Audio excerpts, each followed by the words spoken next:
Jingle bell, jingle bell.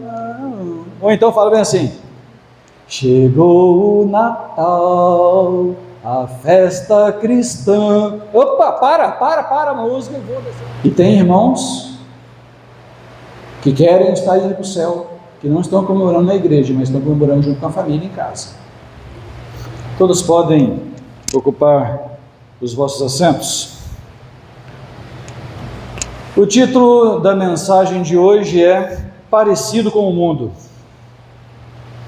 Como pregar parecido com o mundo dentro da igreja?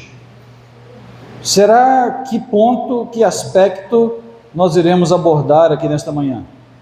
Para que os pontos apresentados e o assunto apresentado possa surtir efeito nos vossos corações, eu vou pedir que os irmãos já estejam orando aí, em pensamento, para que Deus possa falar através dos meus lábios. Sou fraco, pecador, carente da graça de Deus, da misericórdia dele, mas ele nos colocou neste mundo para poder nos exortarmos mutuamente a seguir neste caminho que foi proposto para todos os cristãos. Aqueles que querem chegar ao céu abrirão o coração para poder ouvir a palavra de Deus. Pode um cristão ser parecido com o mundo?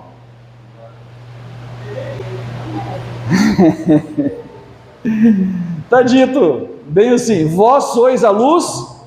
Então o mundo está em trevas e Jesus nos colocou neste mundo para sermos a luz. Então tem diferença.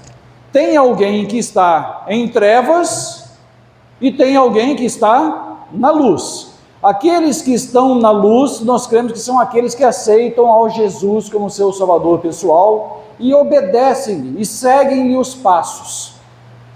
Aqueles que estão em trevas são aqueles que ainda não ouviram a mensagem do Evangelho e andam por caminhos do seu próprio coração, porque não sabem ainda qual é a vontade de Deus, ou rejeitaram qual é a vontade de Deus. Mas será que a gente pode estar se enganando? Diz a palavra de Deus que o coração do homem é enganoso mais do que todas as coisas. E muitas vezes nós, como igreja, seguimos alguns passos que não são cristãos, mas são passos do mundo. Eu li apenas a primeira parte do versículo 6 do capítulo 4 do profeta Oséias, que fala: meu povo perece por falta de conhecimento. E muitas vezes a gente cita esse versículo parando aí, e não damos atenção ao restante do versículo, e nós vamos citar o restante do versículo no final. Nós vamos aproveitar para poder fazer agora o decorrer, a exploração do assunto que vamos falar, e no final nós vamos meditar no restante do versículo 6 do capítulo 4 do profeta Oséias. Os irmãos concordam que o cristão deve ser diferente, concordam? Todos concordam com isso? O cristão deve ser diferente daqueles que vivem no mundo? Sim. Se não for diferente, como que eles vão ver a luz? Os irmãos se lembram que quando os discípulos estavam ali pregando o Evangelho após a morte de Cristo, eles começaram a chamar os discípulos de cristãos. Por qual motivo? Eles pareciam com Cristo, falavam igual a Cristo, se portavam igual a Cristo, pregavam igual a Cristo. Por esse motivo eles foram chamados de cristãos. Vocês são parecidos com Cristo. Então, se nós formos parecidos com Cristo, o mundo vai ver a mesma coisa. Ele vai falar: aquele povo ali é diferente, aquela igreja ali é diferente, aquele irmão, aquele vizinho ali é diferente. Ele está parecido com Cristo e não comigo que estou vivendo no mundo. E isso vai chamar a atenção. Então o cristão deve ser diferente. Romanos 12, 2 nos fala assim: e não, uma mensagem para os cristãos, e não vos conformeis a este mundo, mas transformai-vos pela renovação da vossa mente, para que experimenteis qual seja a boa e agradável, perfeita vontade de Deus. Então deve haver uma transformação. O meu coração mundano, quando andava segundo a minha vontade, agora quando encontra Jesus, cede a uma transformação efetuada pelo Espírito Santo na minha vida. Então há uma diferença do meu passado para o meu presente. Efésios 4,17, porque diz a palavra de Deus que por boca de 2 ou 3 testemunhas, tudo será confirmado. Então nós vamos citar mais um versículo confirmando isso. Sendo assim, eu vos afirmo, e no Senhor insisto, para que não viveis como os gentios. Gentios são as pessoas que vivem no mundo, conforme a sua vontade, no mundo, sem o conhecimento de Cristo, que vivem na inutilidade dos seus pensamentos. Então aqui está nos dizendo assim, olha, vocês são cristãos? Vocês querem seguir a Cristo? Então não vivam segundo o mundo. Segundo aqueles que vão para o carnaval, as festas, as baladas da noite, as rodas de churrasco, de bebedeira, as rodas de conversa tola, onde chamam o nome de Deus em vão, tenham uma vida diferente. Ele fala, eu vos insisto, para que vivam diferente dos gentios. Muito bem, estamos construindo um pensamento aqui. Como deve ser o proceder daqueles que estão se preparando para ser assinalado entre os 144 mil? Poucas igrejas do mundo pregam sobre o assinalamento dos 144 mil. E verdadeiramente só uma consegue entender. As restantes pregam doutrinas complicadas de se compreender dos 144 mil. Nós cremos que Deus está preparando um povo para ser assinalado e estar presente nesse grupo seleto de pessoas que são 144 mil. Você não vai, que está aqui conhecendo esse evangelho, ser salvo na grande multidão. A grande multidão são para aqueles que não conhecem a tríplice mensagem angélica e por isso não obedecem a tríplice mensagem angélica, mas são fiéis em tudo aquilo que conhecem e que vão morrer antes do derramamento do Espírito Santo. Porque após o derramamento do Espírito Santo na chuva serôdia, só tem chance de salvação aqueles que forem selados e estiverem entre os 144 mil. Então, como deve ser o proceder daqueles que estão se preparando para ser assinalado entre os 144 mil? Vamos aos versículos bíblicos. 1 Pedro 1,14. Como filhos da obediência, não permitais que o mundo vos amolde às paixões que tinhas outrora, quando vivias na ignorância. Tem diferença? Qual é a diferença que os irmãos entendem? Então existe um molde que o mundo está dando para as pessoas que vivem no mundo. Qual é o molde? De acordo com as convicções que ele tem. Viva agora, seja feliz agora, aproveite tudo que você possa agora, porque na sepultura você vai morrer. Alguns falam até em reencarnação, e aí vão vivendo segundo eles, tem um molde deles. Agora nós cremos que a nossa vida aqui nessa terra está sendo passada em revista no céu, no santuário. Jesus está fazendo esse trabalho lá, intercedendo por nós, para que possa nos purificar de toda imundície e nos conceder o selo dele para estarmos entre esse grupo seleto de pessoas. Essa é a nossa crença. Então nós não devemos viver segundo as paixões que tínhamos outrora, quando não conhecíamos a Jesus. Em 1 João 1,15, versículo também muito conhecido: não ameis o mundo, nem o que nele existe, ou o que no mundo há, segundo algumas versões. Se alguém ama o mundo, o amor do Pai não está. Então tem alguma coisa no mundo que você possa estar querendo amar. Mas o conselho da palavra de Deus é: não ameis e nem o que no mundo há. Então o que há no mundo que você não deve amar?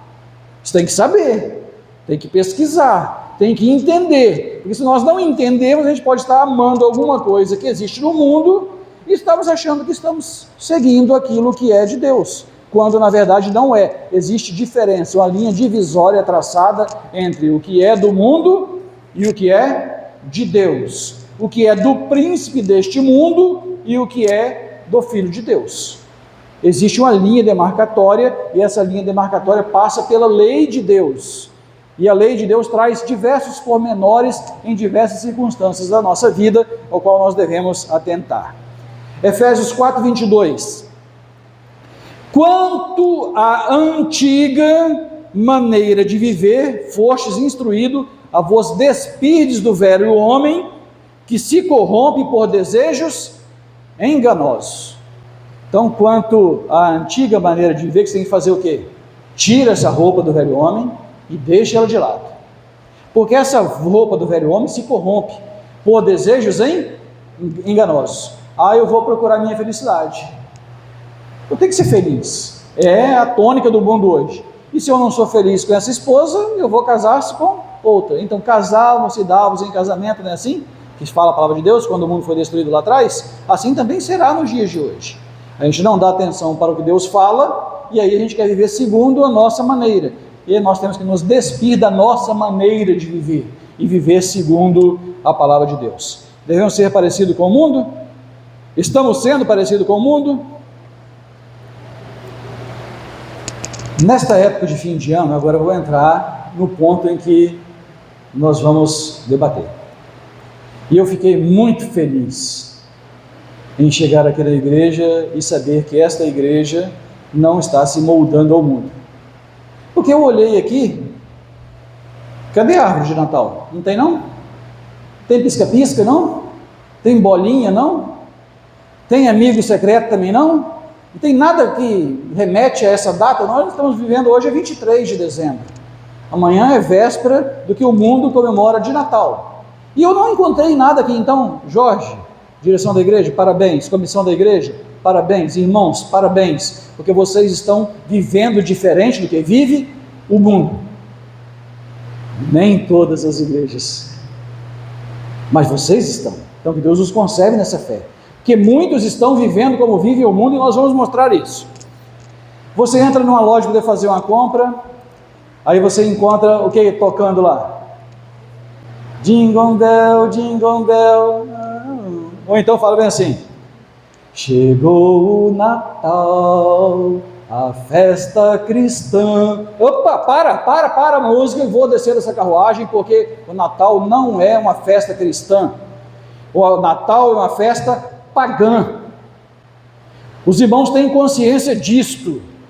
Pode ser que muitos outros irmãos nossos não tenham consciência disto.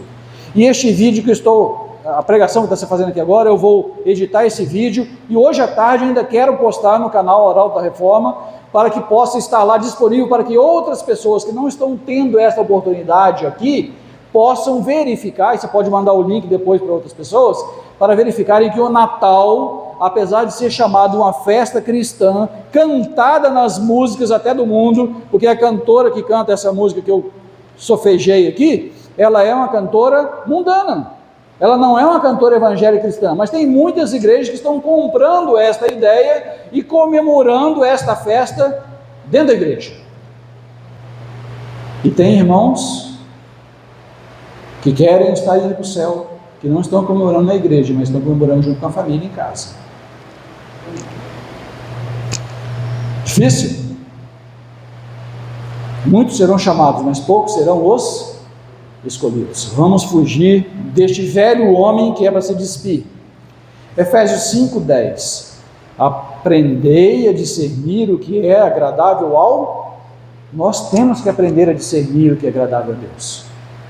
A gente não pode ir porque A falou, B falou, C falou, o irmão falou, o Jorge falou, o Delcino falou, o pastor falou, o presidente da conferência geral falou. Não, nós temos que discernir por nós mesmos o que é agradável a Deus. E como conseguimos isso? Se soubermos qual é a vontade de Deus. E como sabemos qual é a vontade de Deus? Estudando a palavra. Se não estudarmos a palavra, aí entra lá o versículo, início do versículo Oséias 4:6. O meu povo perece por falta de conhecimento. Nós vamos ver o restante desse versículo daqui a pouco. Parecido com o mundo. As pessoas podem falar assim: ah, mas eu não sabia.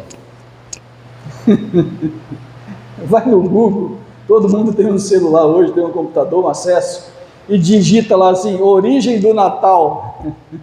Não precisa muita coisa não, de origem do Natal. Eu fiz isso ontem de tarde.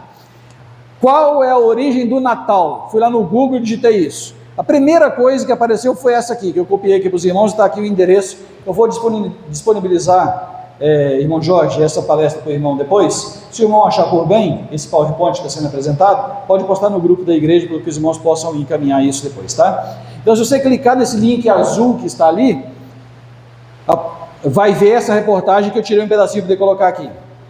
O Natal começou a ser celebrado para substituir a festa pagã da Saturnália. Opa! Já soou nos meus ouvidos alguma coisa que eu tenho que levantar as antenas. O Natal começou a ser celebrado para substituir o quê? Cristão substitui festa pagã? Vocês se lembram que minha esposa, um tempo atrás, estava dando uma palestra aqui da igreja, falando sobre alguma coisa, ela disse assim, eu posso fazer uma feijoada com pé de porco, orelha de porco, rabo de porco, e aí você chega na minha casa assim, mas eu não como carne, aí eu tiro o pé de porco, a orelha de porco, o pé de porco de lá, e você come o feijão? Por que você não come?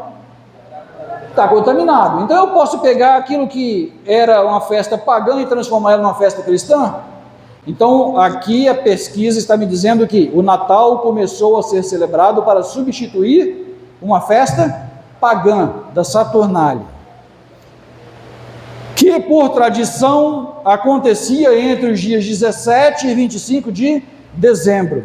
A comemoração do Natal, em substituição dessa celebração, foi uma tentativa de facilitar a aceitação do cristianismo entre os pagãos. Então, assim, para poder eu angariar a simpatia dos pagãos, eles comemoram a Saturnália nesse período. Eu vou inserir uma festa cristã nesse período, para que eu possa trazer a atenção deles e dizer que a gente comemora a mesma coisa, só que lá é para um Deus pagão, é uma festividade pagã, e aqui vai ser cristã. Então inventaram esta data, porque até hoje ninguém sabe a data do nascimento de Jesus, só se sabe que não foi 25 de dezembro. Então quando você comemora o Natal no dia 25 de dezembro, você está sendo um mentiroso, porque não foi 25 de dezembro. E os mentirosos têm parte no reino de Deus? Estamos construindo uma ideia.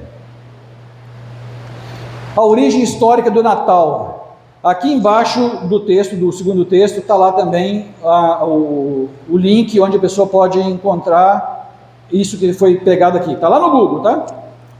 Os historiadores não sabem com precisão quando o Natal surgiu, embora exista uma teoria que aponte para o Papa Júlio I como criador dessa festividade.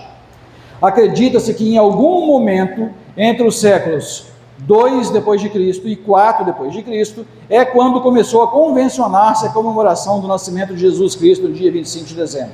Então demorou alguns anos após Jesus morrer, aí uns 200, 300, 400 anos, e as pessoas começaram a, vamos comemorar, vamos conquistar os pagãos, e vamos colocar uma data cristã nesse... Qual a data que a gente vai colocar? Vamos dizer que Jesus, que é a luz do mundo, nasceu nessa data. E aí vamos angariar a simpatia deles, vai ficar mais fácil a gente converter os pagãos. Então este foi o início. Isso porque sabemos que no final do século II, os grandes teólogos da igreja que debatiam sobre o nascimento de Cristo não consideravam o 25 de dezembro como dia de tal evento. Sabe-se disso porque uma declaração de Clemente de Alexandria aponta a consideração de diferentes dias para o nascimento de Cristo, 15 de abril, 20 de maio, 20 ou 21 de abril. Eu não vi dezembro aqui, na discussão, no início do primórdio, de quando Jesus tinha nascido. Vocês ouviram falar 25 de dezembro aqui? E aqui Clemente de Alexandria é um expoente da fé cristã católica, e eles estavam discutindo quando seria isso. Como não sabiam, arrumaram uma mentira e colocaram no 25 de dezembro. Então, por que o Natal foi colocado no dia 25 de dezembro? Sendo que esta data sequer era cogitada no início do século II. Os historiadores não têm a resposta certa, mas acreditam que a escolha do dia 25 de dezembro foi parte de uma estratégia da igreja de enfraquecer as comemorações pagãs, que nós já falamos da Saturnália, para que acontecia nesta data. Uma dessas comemorações pagãs era conhecida como Dies Natalis Solis Invicti, dia do sol, do nascimento do sol invicto, e era realizada para o sol invicto, um deus romano. Com o tempo, essa festa associou-se com Mitra, outro deus, um deus persa, que era cultuado nas terras romanas. Outra comemoração que ocorria no próximo dia 25 era a Saturnália, festa em homenagem a Saturno. Eu não vi nenhum cristianismo aqui na comemoração dessas datas. Vocês viram? Saturno, Mitra, qual foi o outro que eu citei aqui? Sol invicto. Eu não vi nenhum falando sobre Jesus. Por que tem cristão comemorando o Natal no dia 25 de dezembro? Quem é que vos confundiu e vos enganou para crerem no Deus deste século e aceitarem essa teoria como sendo uma teoria cristã. Os historiadores alegam então que colocar o Natal no dia 25 de dezembro era uma forma de esvaziar as festividades pagãs e garantir fiéis ao cristianismo. O argumento retórico era basicamente mostrar que uma pessoa não estava celebrando Mitra ou o Sol invicto na referida data, mas sim o nascimento de Jesus Cristo. E aí tem aqui o link para quem quiser ver, que eu vou disponibilizar depois. Tem nada a ver com o cristianismo, nada a ver com Jesus, mas que foi sendo aceito pela cristandade, foi sendo praticado. Eu estava falando com a minha esposa hoje ainda, falando bem assim, eu na minha infância e juventude nasci da classe numerosa, né? Os irmãos já sabem a história, e a minha família era uma boa família adventista. E eu me lembro que nessa data, lá em casa era um dos pontos que tinha o amigo secreto. Tinha amigo secreto do Valtinho, Walter, que era meu pai, lá da casa do Walter. Então, os irmãos iam ou para a casa do meu pai, ou para mais duas casas, duas famílias que faziam também os amigos secretos da igreja. Eu escolhia, alguns até pediam poder mudar a data para não fazer no mesmo dia, poder participar dos 2 ou 3. E isso eu vi de perto. Eu comemorei isso de perto. Essa mentira foi absorvida pela minha família, a família cristã. Até que a gente tem que aprender a discernir os tempos, e eu por mim mesmo fui procurando e cheguei a esses pontos que estamos fazendo hoje. O Natal não é cristão, o Natal é pagão. Qual é a origem da árvore de Natal? Agora, se o Natal não existe, é pagão, Jesus não nasceu dia 25 de dezembro, quem foi que inventou essa história de colocar uma árvore para poder comemorar junto com o Natal? O que os irmãos acham? Vamos ler um pouquinho? Vamos ler um pouquinho? Pesquisa do Google, todo mundo pode ir lá, ninguém pode alegar desconhecimento. A gente tem tempo de procurar lá o TikTok da vida, vamos procurar o que interessa. A origem da árvore de Natal é considerada bastante incerta, mas os historiadores sabem que as árvores eram importantes símbolos na antiguidade, muitas vezes se relacionando com a ideia de prosperidade. Os romanos as usavam para a decoração dos templos durante a Saturnália, lembram? Homenagem ao deus Saturno. Então, durante a festividade para o deus pagão Saturno, eles utilizavam árvores para poder decorar os templos. Festival religioso realizado em homenagem a Saturno, durante o solstício de inverno. Aí tem aqui o link para vocês pesquisarem depois. Para muitas culturas do norte da Europa, de locais com um inverno rígido, as árvores que permaneciam verdes durante todo o ano eram um símbolo de prosperidade. Essas árvores são chamadas de perennifólias, pois se mantêm com as folhas verdes até no inverno. Uma delas é o pinheiro, um atual símbolo natalino. Era ao deus Saturno e virou símbolo natal. Olha o que vão fazendo, a ambiguidade que vão fazendo. Determinados povos desenvolveram o costume de levar uma árvore para o interior de suas casas para que ela atraísse prosperidade. Será que é melhor levar a árvore para dentro de casa ou ficar assistindo o Valdomiro na televisão, lá, o Edir Macedo? É tudo prosperidade, está indo tudo no mesmo caminho. Olha onde a gente vai chegando com essas coisas. Sabe-se que diversos povos da antiguidade cultuavam árvores ou as viam como algum significado religioso. À medida que o cristianismo foi conquistando espaço na Europa, esses símbolos foram sendo esquecidos ou cristianizados. Ou você esquecia isso ou cristianizava, mudava. Agora não é mais pagão, agora é cristão. Um exemplo bastante conhecido envolve São Bonifácio, um bispo saxão que cristianizou povos germânicos, Alemanha, né? Lá naquela região, no século VIII. Em determinada ocasião, São Bonifácio encontrou algumas pessoas realizando sacrifícios em um carvalho. Opa, começou a ficar mais difícil a situação. Esse São Bonifácio encontrou as pessoas fazendo o que no pé de um carvalho? Sacrifício. O carvalho é uma árvore sagrada para os nórdicos que tinha uma forte associação com Thor, deus do trovão nórdico. Nada de cristianismo aqui. São Bonifácio, então, esperto, São Bonifácio, desafiou os germânicos que derrubaria a árvore sem que Thor lhe causasse mal algum. E quando isso de fato aconteceu, então ele foi lá e derrubou a árvore, eles duvidaram, derrubou, nada de mal aconteceu a ele, então ele pegou e pregou e converteu os presentes. E quando ele converteu os presentes, ele reforçou essa história trazendo depois o carvalho como um símbolo cristão. Aí vai se desenrolando diversas mentiras, uma atrás da outra, que vão sendo juntadas para poder formar o que hoje a gente tem aí, né? E aí tem o link aí embaixo também. Isso aqui está no Brasil Escola UOL, tá? Que estão ensinando por aí, tá? Para poder aprender. O link vai estar disponível para vocês depois. Agora pegaram o carvalho, trouxeram, falaram que era um símbolo cristão, e aí falou assim, mas está muito feio. Vamos dar uma enfeitada? Aí começaram a pendurar umas bolinhas na árvore de Natal. De onde veio essa ideia de pendurar essas bolinhas de vidro assim na árvore de Natal? Vamos ver? A tradição de pendurar ornamentos na árvore de Natal tem a maioria de sua origem nos povos germânicos, que eram pagãos. Porém, o fenômeno das bolas de vidro pode ter surgido como um costume macabro na Grã-Bretanha e Irlanda no século XVII, que eram chamadas de bolas de bruxa. Essas esferas de vidro, às vezes com uma camada de prata em seu interior, eram utilizadas para supostamente afastar espíritos malignos. O objetivo era atrair e neutralizar bruxas e entidades traiçoeiras que se aproximassem, atraídos pelas suas cores e brilho, e então enclausuradas dentro da própria bola. Então eles diziam que essas bolinhas iriam ficar ali e iam pegar, afastar os espíritos, ou os espíritos que fossem atraídos dessas bruxas iam ficar presos ali dentro da bolinha de Natal. Então quando você faz uma árvore de Natal, coloca as bolinhas lá, está cheio de espírito de bruxa ali enclausurado dentro da sua casa. Olha só, estão vendo a construção dessa ideia? O que isso tem a ver com o cristianismo, com salvação, com Jesus? Tem a ver alguma coisa? Eu não consegui entender que tem a ver com nada, só que é uma festa pagã realmente. Originalmente, essas esferas ficavam nas janelas, para que tais espíritos nem entrassem na casa. Porém, com o tempo, elas foram movidas para a árvore, que era considerada uma espécie de símbolo sagrado. Lembre-se disso na próxima vez que for montar a sua decoração de Natal. Isso está aqui, lá no site, que está aqui, é Macabra o nome do site lá. E eles estão avisando, lembre-se disso, tá? Quando você fizer isso, está enclausurando o espírito de bruxa lá dentro da sua casa. Eles mesmos estão falando isso. Outras fontes dessa pesquisa que eu fui fazendo relatam coisa pior ainda, que aqueles sacrifícios que eram feitos ao pé do carvalho eram oferecidos crianças, eram mortas ali, viu Edinho?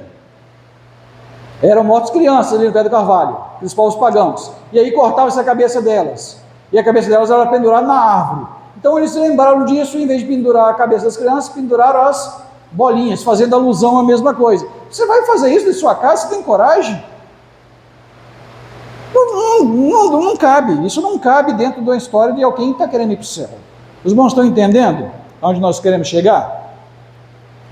Somos parecidos com o mundo ou não? Comemoramos essas porcarias ou não?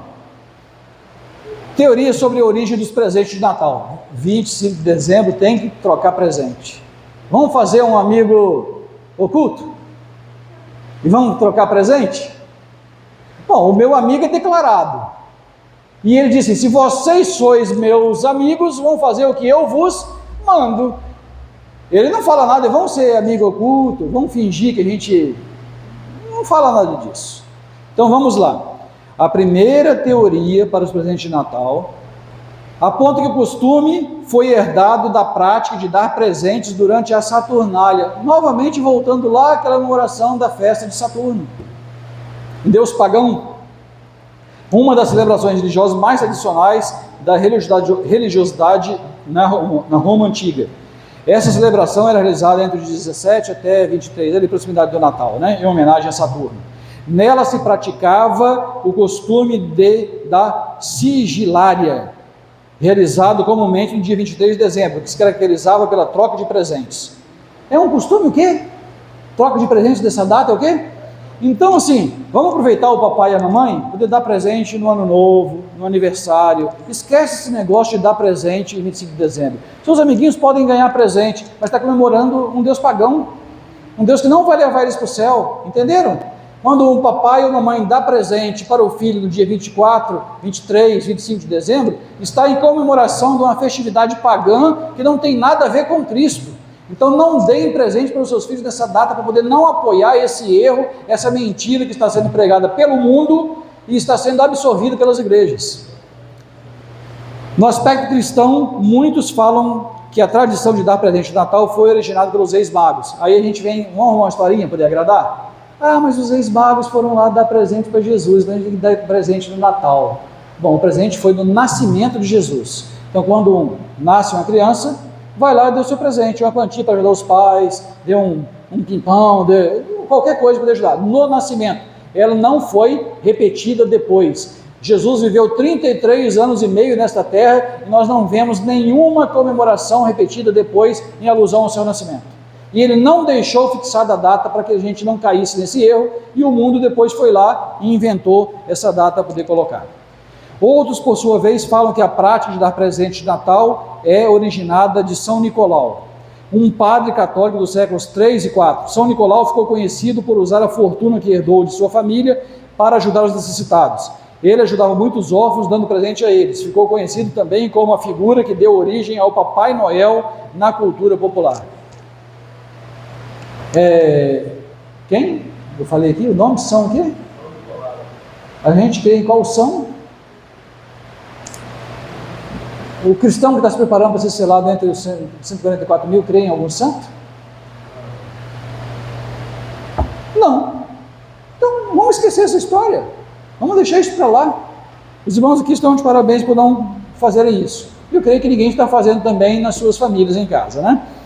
Além disso, existem historiadores que apontam que a tradição se consolidou a partir de Nova York, na passagem do século XVIII para o XIX. Isto porque o Natal era uma celebração popular que tomava as ruas da cidade, sendo marcada por algazarra e festas, em que havia o consumo elevado de alimentos e bebidas alcoólicas.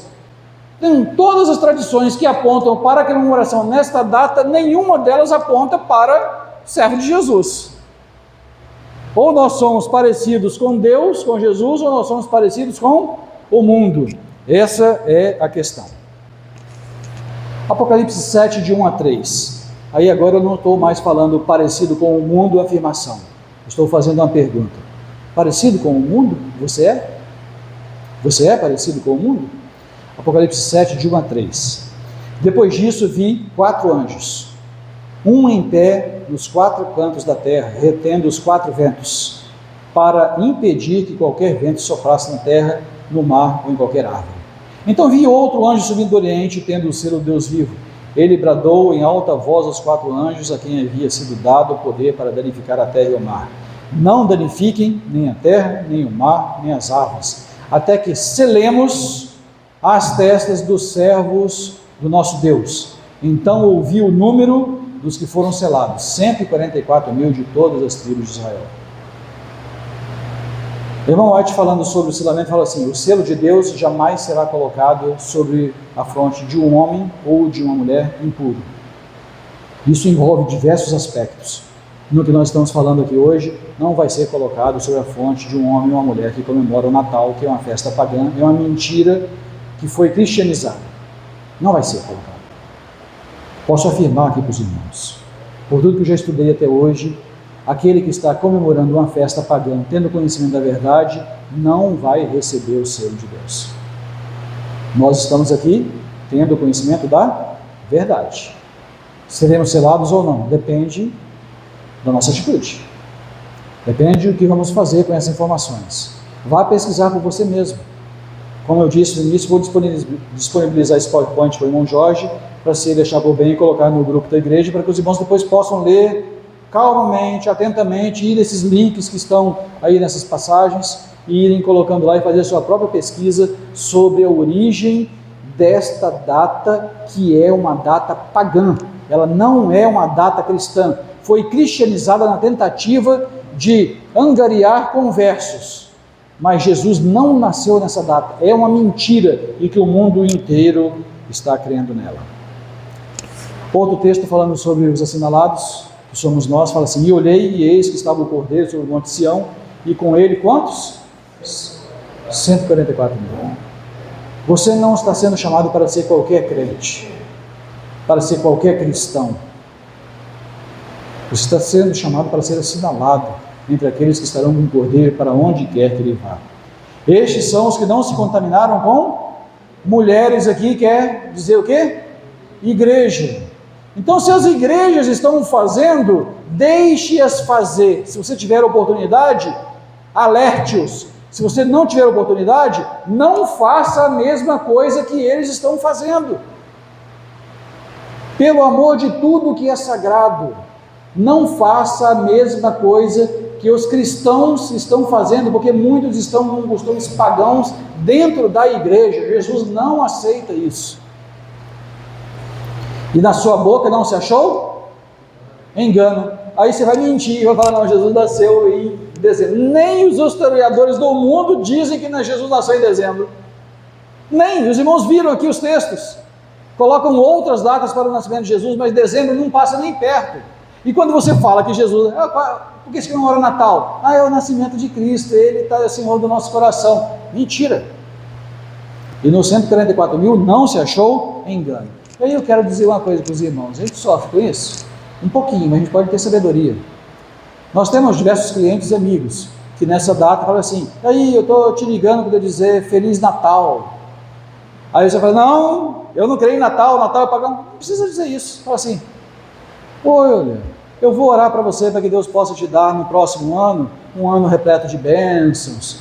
Você fala de algo que é real, não precisa arrumar uma confusão com a pessoa por causa disso. Use de inteligência. Mas se a pessoa, mas por que você não me deu Feliz Natal? Aí se ele abriu a porta para perguntar, aí você vai entrar com todas as explicações.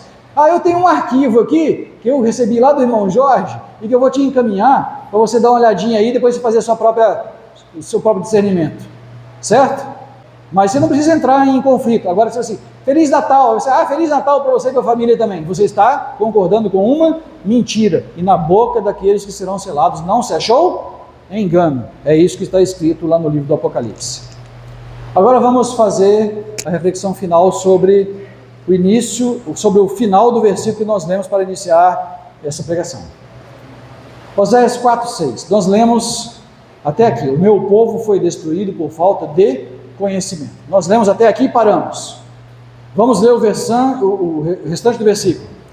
Uma vez que vocês rejeitaram o conhecimento, eu também os rejeito, como também aos meus sacerdotes. Uma vez que vocês ignoraram a lei do seu Deus, eu também ignorarei seus filhos. Opa, ficou forte. Por que o povo foi destruído? Vamos fazer, a exegese do texto é justamente essa, porque lhe faltou conhecimento, não porque não tivesse oportunidade de ter conhecimento, mas porque rejeitaram o conhecimento. Então nem o sacerdote, nem os membros foram poupados. Todos os que rejeitarem o conhecimento do nosso Deus Altíssimo, de tudo aquilo que Ele coloca na nossa frente, e que pode ser comprovado pela palavra de Deus, aqueles que rejeitam vão ser destruídos. Tirei a alegria de alguns que gostariam de comemorar Natal? Acho que não. Nós estamos nos preparando para sermos selados. Alertei para alguma coisa? Talvez. Bem provável que talvez agora quando alguém amanhã te dizer Feliz Natal, você vai falar assim, vou orar para você ter um próspero ano novo, uma vida cheia de felicidade, que Deus possa agir na sua vida. Você não vai retribuir dizendo Feliz Natal, porque é uma mentira. É uma mentira. E a mentira não deve ser contada por aqueles que hão de herdar o céu. Aí algumas pessoas me perguntam assim, mas no lar adventista tem lá textos da irmã White dizendo que a gente pode utilizar essa data então para evangelizar. Então vamos ao contexto do lar adventista. Os irmãos já leram o contexto todo das passagens que foram escritas sobre a comemoração do Natal, em que irmã White escreveu esse texto? Se os irmãos ainda não leram, eu vou falar aqui agora para os irmãos. A igreja estava tentando. Lembram aqueles que queriam carta de divórcio? Que tentando, até que Moisés resolveu dar a carta de divórcio. Aí Jesus lá na frente, questionado sobre o assunto, falou, mas pela dureza dos vossos corações, foi que lhe foi permitido dar carta de divórcio. Fizeram consulta a irmão White sobre essa comemoração, se o cristão deveria ou não comemorar. Ele falou assim, não, isso não tem nada a ver com Cristo. Irmã, mas o mundo inteiro está se reunido, a gente não pode utilizar essa forma. Olha, pela que eu tenho, Deus tem me revelado, isso não deve ser comemorado entre os cristãos. Mas irmã, a gente está perdendo oportunidade, né? Aí eu falei, então tá, se vocês querem, Se vocês querem, então façam da seguinte forma: coloquem então presentes, angariem presentes para poder ser dado, doações para ser distribuído entre os pobres. Ela não falou que podia colocar bolinha, fazer amigo secreto, ou qualquer outra coisa, fazer cantata de Natal. Tem muita gente fazendo cantata de Natal por aí fora, tá? Gastam um dinheiro para poder comprar roupa vermelha e branca, para poder estar todo mundo junto, bonitinho, poder fazer uma cantata de Natal. Gastam horas ensaiando para poder fazer uma cantata de Natal. Uma festa pagã. Então, nada que faz alusão a essa data, nós devemos dar apoio ou considerar isso como sendo de Deus. Tanto que lá pela dureza dos corações, assim como foi lá na carta de divórcio, irmãos, não vamos fazer dessa forma. Aí, foi fazer dessa forma. Foi fazer? Será quantos natais durou arrecadando donativos para poder dar aos pobres? Quanto tempo passou para o amigo secreto e as bolinhas pendurar na árvore? Degringolou tudo. Foi tudo por água abaixo. O coração do homem é enganoso mais do que todas as coisas. A gente insiste naquilo que Deus fala que não, insiste e quer cristianizar uma festa pagã, assim como foi lá no passado. O Natal é uma festa pagã, não é cristã. Jesus não nasceu em 25 de dezembro, nenhum historiador diz isso. Apenas algum missionário católico lá atrás que utilizou de um artifício, uma artimanha para poder enganar os pagãos, poder trazer ele para dentro da igreja. Aí traz o pagão para dentro da igreja, sem ensinar ele o correto, ele vai trazer também os costumes que tem com ele. E o costume veio, ficou na igreja, se encaixou e hoje ameaça até o povo de Deus, que muitas vezes é tentado a fazer alguma coisa, alguma destas coisas que falamos, para poder agradar o coração de pessoas não santificadas como nós. Os irmãos compreenderam? Tem alguma dúvida sobre o assunto? Sabem como proceder de agora em diante?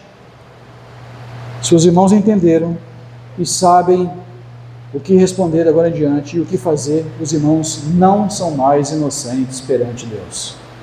Que Deus não leva em conta o tempo da ignorância, mas voluntariamente nós sermos ignorantes é pecado. E quando os irmãos têm conhecimento, então eu estou dizendo, levantou o dedo, irmão? Tem uma pergunta? Pode fazer.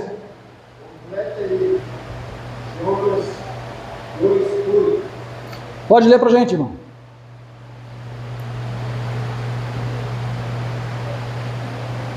Os que se apegam aos bons livros, afastam de si a misericórdia. Aí depois podemos ir ao pé da cruz e clamar a misericórdia de Cristo, se a gente não afasta os vãos ídolos? De forma nenhuma. Então que Deus possa nos abençoar. A nossa vida não é fácil, a gente tem que conviver no meio deste mundo, mas nós temos uma missão, é ser luzes do mundo. Se nós não formos luzes do mundo e participarmos das mesmas coisas que eles participam, apenas dando uma roupagem cristã para aquilo que é pagão, nós estamos incluindo no erro, e esse erro pode nos custar a vida eterna. Deus possa abençoar os irmãos, e aqui novamente eu parabenizo a direção, a comissão da igreja, que não fez nenhuma decoração quanto a isso, não se falou quanto a isso. Eu estou aproveitando apenas esta data para poder alertar os irmãos mais uma vez, para que não venhamos a ceder às pressões e às tentações do mundo. Nem tão pouco, se dentro da nossa igreja, em algum lugar, estiver fazendo esse tipo de coisa, nós podemos utilizar isso como argumento. Se eles estão fazendo, nós também podemos. O nosso argumento não é esse. O nosso argumento é permitido pela palavra de Deus ou não? É aconselhável para o cristão ou não? O que diz a Bíblia? E o que diz a Bíblia deve ser sempre a nossa regra de fé. Que Deus possa abençoar a todos. Só antes, vou ler aqui para poder encerrar. Desligou? Não? O seguinte, no texto da nossa lição de hoje. Não basta uma pessoa se sentir segura ao seguir as diretrizes da sua consciência. Ah, mas eu acho que não tem nada demais. Não basta uma pessoa se sentir segura ao seguir as diretrizes da sua consciência. É o último texto da nossa lição de hoje.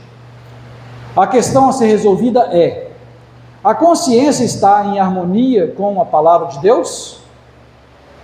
Se não, não pode ser seguida com segurança, pois ela irá enganar.